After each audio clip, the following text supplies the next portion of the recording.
વિજયસિંહ અશુભા પરમાર, રાણપુર મોળેસલામ ગ્રાસીય સમાજ સમૂહ લગ્ન કમિટીના પ્રમુખ.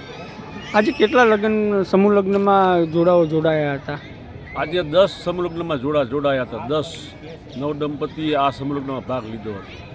કેવા લોકો આ સમૂહ લગ્નમાં જોડાયા હતા? આ સમૂહ લગ્નમાં આર્થિક રીતે બધા મજબૂત માણસો પણ આ સમૂહ લગ્નમાં જોડાયા હતા, જેથી કરીને એક દાખલો બેસે કે સમૂહ લગ્નની અંદર સારા માણસો અને આર્થિક રીતે મજબૂત માણસો પણ જોડાય એવો ઉદાહરણ આપી અને આ સમાજમાં મોટું ઉદાહરણ પૂરું પાડ્યું છે. અને નાના માણસો પણ સાથે એકમેક થઈને બધા ભળીને સમૂહ લગ્નમાં જોડાયા છે. સમૂહ લગ્નનો સમાજ માટે આશય શું હોય છે? સમૂહ લગ્નમાં સમાજ માટેનો આશય છે કે સમૂહ લગ્નની અંદર ખર્ચ ઘટી જાય છે, એ ઉપરાંત કે લોકોને ટાઈમ બચી જાય છે અને નાના માણસો જે હોય કે મોટા માણસો હોય એ એક સમાન તરીકે એમાં સમાન બધા ગણવામાં આવે છે. અને કોઈને એવું ન થાય કે ભાઈ અમે ઓછા પૈસાવાળા છીએ કે અમે પૈસાદાર છીએ. એ આનો એક મેઇન બેઝ છે.